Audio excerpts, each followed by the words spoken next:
And what's going on, everybody? Welcome back to another episode of MLS History Retold on the Designated Players and MLS podcast. This week, it's all about the 2010 MLS Cup playoffs, specifically FC Dallas's 2010 conference final against the LA Galaxy, and the biggest game of the year, the 2010 MLS Cup final between FC Dallas and Colorado Rapids.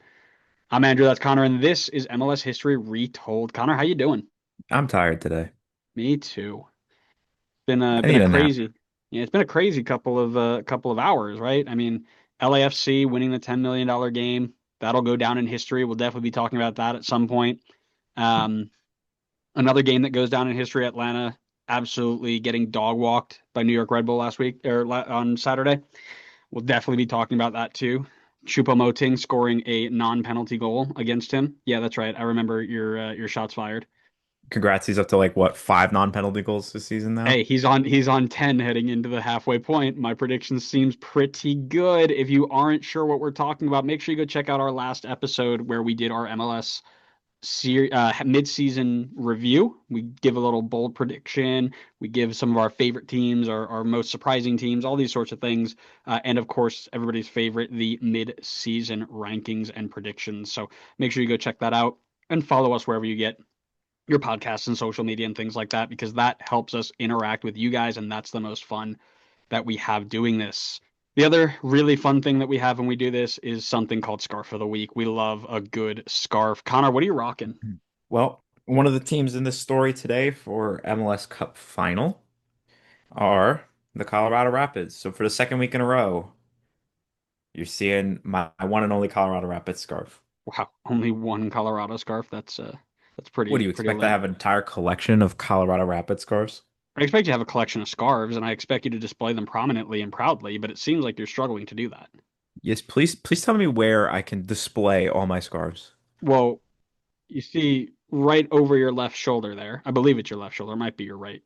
That one right there. Yep. That wall is really, really perfect for the very small amount of scarves you have. Just put a couple of curtain rods up there, like I You have, wish I and had a just small layer amount of it down. scarves because that would fit your agenda. You My wish. agenda. You know what else? An agenda out. Pride of Texas is FC Dallas. Some may argue that it's actually Houston. Some may argue that it's Austin. Some may argue that it's San Antonio. But all I know is that this scarf meets in the front, so it wins for me. That's all it takes to get his pride. That's all you need from me, baby. That's all you need from me. So much so that we're going to talk about you in depth today, Dallas. So buckle in and get ready, because we talked a bunch about the end of the 2010 season specifically, right? And the 2010 playoffs, really, really in depth. You can take a look at all of those episodes if you'd like. But there have been a ton of Columbus Crew and Rapid stories. But what about the other teams in the tournament? FC Dallas had themselves a pretty nice run in the 2010 playoffs, but they get overlooked in this list of stories. But I say overlooked no more, because it's time to talk about how they got to the MLS Cup Finals in 2010, culminating with a huge conference finals win over the LA Galaxy. But before that, let's chat about how we got here. Dallas were a solid side in 2010. Actually, let's call a spade here. They were a fantastic side. Led by head coach Shellis Hindman, FC Dallas only lost 4 of their 30 games in 2010, amassing 50 points off of 12 wins and 14 ties. A stellar attack led by the likes of Jeff Cunningham, David Ferreira, and Barek Shea tallied 42 goals in 30 games, good for fourth best in the league. They were also defensively stout, with players like Atiba Harris, George John, Heath Pierce, and Kevin Hartman helping Dallas put up a fantastic defensive record of 28 goals against in 30 games, which is good for third in the league at that time. Their regular season success, the 50 points that we just spoke about, it was good for third in the West and fourth overall in the league, which led them to the first round showdown with reigning MLS Cup champions Real Salt Lake, who finished just one spot above them in the Western Conference table. This two-legged tie would be as tense as you would expect between two very evenly matched sides, starting very hot with a Fabian Espindola goal just 5 minutes into leg one before Jeff Cunningham leveled the game heading into the break. With all things looking destined for a tie, it was Eric Avila who would step up and score the game-winning goal in the 88th minute to help Dallas take a 2-1 lead into the second leg on the road. This second match started brilliantly for Dallas as everybody's favorite ginger, Dax McCarty gave Dallas the 3-1 aggregate lead in the 17th minute. Robbie Finley would get one back in the 80th minute for RSL, but it was too little, too late, and Dallas would move on to the conference finals. 90 minutes and one win away from MLS Cup Final, with only one thing standing in their way: the 2010 Supporters Shield winning, star-studded LA Galaxy. Now, I want you to think about 2024-2025, which is when we're recording this, for those of you who are still listening to this series in 2030. When you think about the Inter Miami that played in this day and age, 2025, the stars that just no other team possessed, the Messis, the Albas, the Busquets, that's what 2010 LA Galaxy was. Their starting lineup: Donovan Ricketts, Omar Gonzalez, AJ De La Garza, Sean Franklin in the back. Casually had a midfield of Dima Kovalenko, Juninho, Eddie Lewis, and I don't know if you've heard of this guy, David Beckham, also known as David Beckham. And then up top, they just had a few of these guys: Mike McGee, Edson Buttle, Landon Donovan. No team in the league had a starting 11 even close to that insane level with MLS experience, national team quality, or even international quality. And FC Dallas needed to go through them to make their first ever MLS Cup. They sent out a group as formidable as you'd like, with all the players highlighted before in the starting 11, and Jeff Cunningham on the bench in his super sub role. The team's 34-year-old leading goal scorer this season did a lot of his work from the bench in the dying moments of the game when the defenders were out of gas, and where his experience could take over. In front of a sellout crowd of 27,000 fans at Dignity Health Sports Park, Jair Marufo blew the whistle, and the game was underway. And from that opening whistle, it was Dallas's game from beginning to end. In the 26th minute, Marvin Chavez picks up the ball from the right-hand side and found David Ferreira in a pocket of space at the top of the box. He took a deft first touch to lose his defender and fired it low and hard to Donovan Ricketts' right-hand side. His movement was so quick that Ricketts could not react, and the ball trickled into the goal, giving Dallas a 1-0 lead, which they would take into the halftime break. But they were only able to take this lead into the break thanks to a very strong showing by former Galaxy star Kevin Hartman in goal. He came up with 4 huge saves in the first half on the likes of Donovan and David Beckham to keep them off the board. In the second half, Dallas got back on the front foot. In the 54th minute, Breck Shea picks up the ball on the left side of the Galaxy penalty area. He took a touch to the end line and squared it across where center back George John would tap it home to double FC Dallas's advantage. While the Galaxy would continue to push to get back into the game, it was not meant to be. For in the 73rd minute, Dallas would put the icing on the cake. In the first half, Chavez found Ferreira at the top of the box, leading to a Ferreira shot and goal. This time, in a very similar passage of play, Ferreira would give that shot up to slip in Chavez 1v1 with Donovan Ricketts. With the time and the space, he would make no mistake and tuck it into the bottom right-hand corner of the goal. Dallas would hold on to this 3-0 lead to the final whistle, earning themselves the title of Western Conference champions, as well as a spot in MLS Cup Final 2010. They went into a game where no one expected them to win, and not only did so, they dismantled MLS's dream team. A team with the runner-up in the Golden Boot race in Edson Buttle, with the face of the league in David Beckham on their side, paired with the U.S. men's national team greats like Landon Donovan, who led the league in assists that year, and Omar Gonzalez, who helped LA to 11 clean sheets in 30 matches. Against a team that had only conceded twice at home in the playoffs in the last 6 years. And instead of listening to the outside noise, they put their heads down and they worked. This was not a fluke. Dallas earned their spot in MLS Cup Final 2010, and it will go down as one of the most impressive playoff performances in Dallas and MLS history. You know, for this team being such a super team and face of the league and all that stuff, it's been a little bit of a slow start, at least from the little bit of times that we've talked about. I mean, RSL and potentially the team coming up, winning the cup over them. I can't remember exactly when Beckham joined, but and obviously, you know, I'm sure there's plenty of Galaxy stories coming up soon. But and considering how great they were, it's like imagine how great they could have been, just considering this how stacked this team was. Yeah, I won't spoil too much, but I promise you, LA Galaxy is about to be a very, very big part Oh no, of I know. MLS history. Yeah, I'm well aware. For those of you who are new to MLS and learning with us, or learning through us, I should say, not necessarily with us. Yeah, don't worry. You've got quite a little bit of LA coming up. Lots of Well, fun. don't Lots of spoil fun. anything for I'm not. people. I'm Like, just like I said, I'm just taking it all in because they do a lot of winning here in the next couple of years. I'll just say that. well, you know who's doing some winning? in this 2010 MLS Cup final. I'm not going to spoil anything. You'll have to listen and find out, even though it's already in the history books. And you can give it a quick Google and find out in 5 seconds. But if you're a true fan of the podcast, you will sit in and listen to the story and find out who won it the same way that we found out they won it, because in 2010 we were definitely not watching this game. Maybe Andrew was. He's a big sicko. So 2010 Andrew, all 13 years old, watching the Colorado Rapids take on the FC Dallas. This is kind of the culmination of our last few episodes, finally coming to a head, and we are here in 2010 MLS Cup Final. Coming into this game, Dallas and Colorado are both seeking their first ever MLS Cup.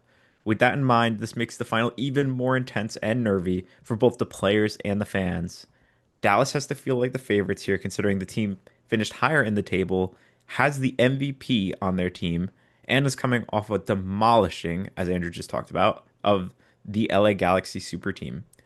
But Colorado is feisty and should not be counted out. You've heard about them in our last few episodes. This team finds ways to win. So both sides are fielding a mix of star power in Pablo Mastroeni and David Ferreira, along with some up-and-coming youngsters like Marvell Wynn, Dax McCarty, and Breck Shea.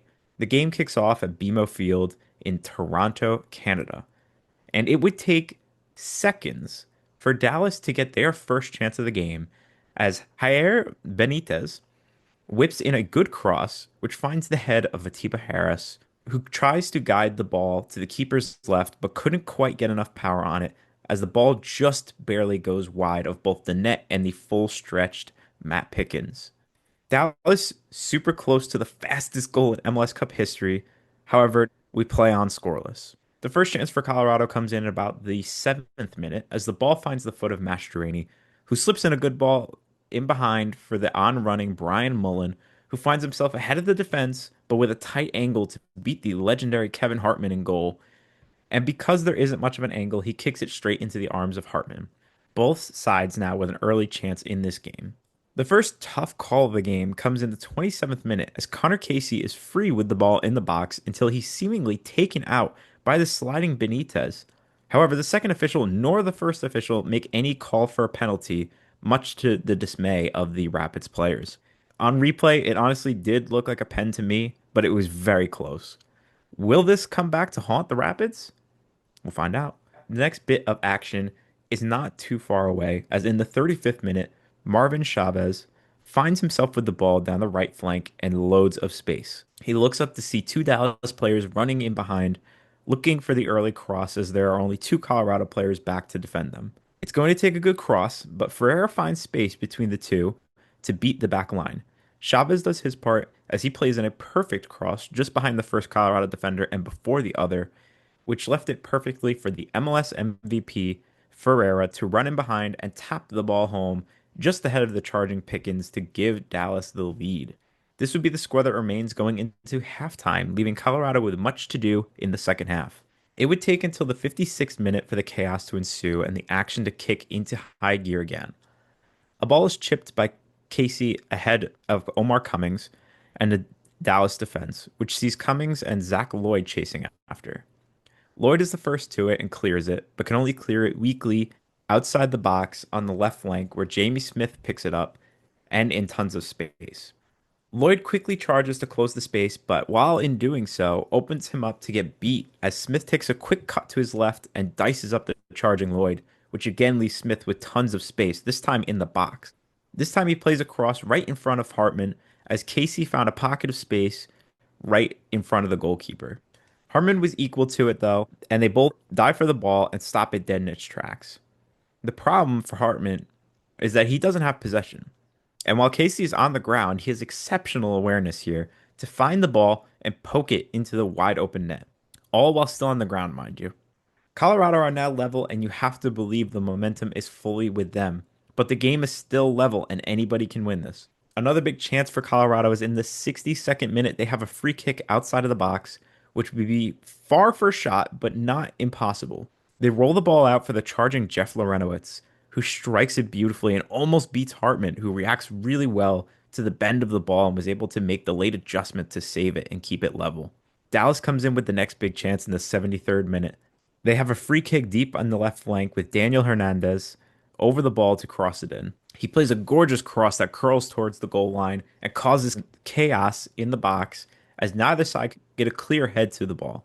The ball eventually finds its way to a charging Ferreira who lines up a first time shot just outside the box, which is blocked by Lorenowitz, but unfortunately for him, falls to a wide open Marvin Chavez, who has the entire goal open as Pickens dove for the original Ferreira shot.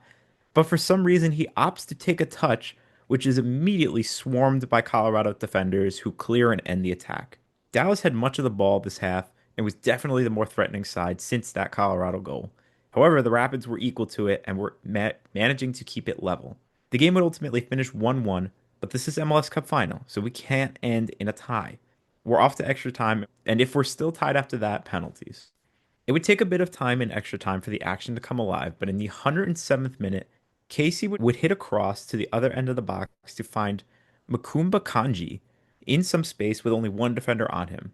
Kanji megs Benitez and leaves him in the dust before toe poking across as another Dallas defender comes flying in to close the space down. The only problem is that there is no Colorado player in front of the goal who could tap it home. But have no fear, Rapids fans, as the cross would hit off of Dallas defender George John, who had no time to properly react to it, and takes an extremely unlucky deflection for him that would head towards the post of the goal. Double unfortunate for Dallas, as at the same moment, Hartman jumped towards the center of the goal to deal with the oncoming cross, both of these resulting in a sensationally unfortunate own goal to put Colorado ahead with just 13 minutes left to play in extra time. Rapids players and fans don't care how it comes. All that matters is they have the lead in extra time and are staring down their first ever MLS Cup win. The even wilder thing about this goal is that Kanji, the one who did everything to make this goal happen, would actually tear his ACL from this. Talk about putting your body on the line to win. Crazy sacrifice for this team. Job isn't fully done, especially since Kanji can't carry on, and now Colorado have to play the remaining time down to 10 men, as they have no more substitutions to make. Dallas would see their chance to level it in the 115th minute as a long ball is flicked on and finds the feet of Ferreira with some space. He waits for a moment for his teammates to find their way into the box, one of which is a charging Ugo Ihemelu, who finds the space to get off a shot but skies it way over the bar, leaving Dallas still trailing. Another huge chance for Dallas in the 121st minute. This time, it was a chance for George John to get some redemption after the own goal. A long throw finds its way into the box and is not properly cleared. It eventually falls to Eric Avila, who lines up a first time volley but is blocked by a swarm of Rapids defenders. The ball falls free where George John lines up a left footed strike from within the box and hits it as he falls back, but there's still enough power to possibly score here. Unlucky for him, Pickens was ready and dives to his right to make the palm save and deflect it to safety. Another massive chance goes by with no Dallas goal. And just when you think surely there's no more time for another chance, you'd be dead wrong. In the 123rd minute, Dallas take a long throw from midfield, which is not dealt with, and falls in behind the Colorado defense. On comes the substitute for Dallas, Jeff Cunningham, who runs onto the ball completely by himself and finds a chance to level it one-on-one with Pickens. The angle isn't great, but Cunningham manages to beat Pickens, who was aggressively charging out for the ball. The shot rolls slowly across the goal and looks like it maybe has a chance to go in, but Drew Moore, the FC Dallas fan growing up, steps in to clear and leave no chance for that shot to find its way in. Afterwards, the final whistle goes, making the Colorado Rapids MLS Cup champions for the very first time. The staff and players storm the pitch and celebrate as they deserve to do, as the seventh seeded Colorado Rapids have closed the book on an improbable Cup championship.